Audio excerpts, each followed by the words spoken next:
nous sommes considérés comme des éleveurs de rhum. Nous récupérons le rhum directement de notre distillerie, qui est la distillerie du Simon. Et à partir de ce rhum blanc que nous achetons, nous procédons à l'ensemble des étapes, à la fois pour le conditionnement du rhum blanc, pour l'élevage et la maturation du rhum vieux, jusqu'à la conditionnement et l'expédition sur la métropole. L'habitation Saint-Étienne est essentiellement donc un site d'élevage, de commercialisation et d'expédition. La partie distillerie a vraiment commencé début du XXe, notamment toute l'architecture que vous avez pu voir avec les arcades, qui est vraiment en fait le symbole de l'habitation Saint-Étienne, date du début du XXe. Une des étapes les plus importantes au niveau de la fabrication du rhum blanc, c'est la réduction.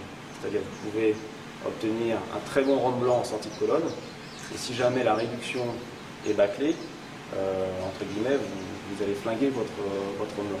Donc on travaille à partir du moment où le rhum sort de la colonne au Simon, pendant 2 mois, 2 mois et demi, il est travaillé, il est pré-réduit à la distillerie du Simon.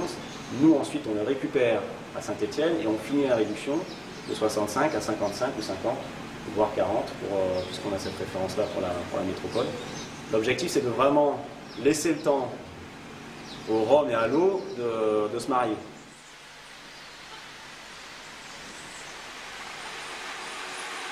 Donc bien sûr les rhums blancs, le rhum élevé sous bois et les rhums vieux. Au niveau des rhums vieux, nous avons une gamme classique, qui est donc le VO, le VSOP et le XO.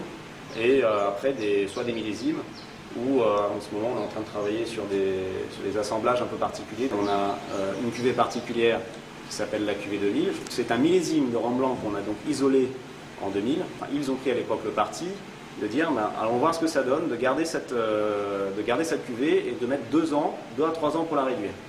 Il faut savoir que sur un rhum blanc classique, la moyenne c'est 3-4 mois. Le résultat c'est la cuvée 2000 qui en bouche est beaucoup moins agressive entre guillemets que le rhum blanc de l'année.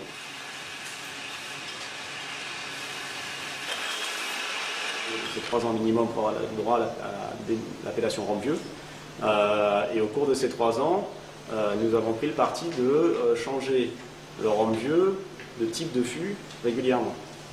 Alors au niveau des fûts qu'on a à disposition, on a plusieurs types de fûts. On a majoritairement des fûts à Bourbon, parce qu'on les achète neufs.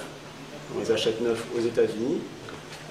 Donc on importe une certaine quantité de fûts neufs chaque année, plus ou moins brûlés. On est en train de faire des expériences là-dessus. On joue sur le degré de chauffe, on joue sur la qualité du bois. On considère qu'en tout cas, sur les premières années de vieillissement, on a besoin de cette rusticité.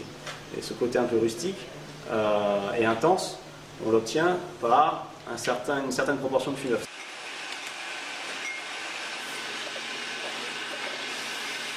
Le millésime donne ce qu'il a à donner. Dans le VO, le VSOP XO, ce sont des rhums d'assemblage. C'est-à-dire l'objectif, c'est de garantir au consommateur un profil aromatique stable dans le temps, qui puisse retrouver d'une année sur l'autre, qu'il n'y ait pas de surprise.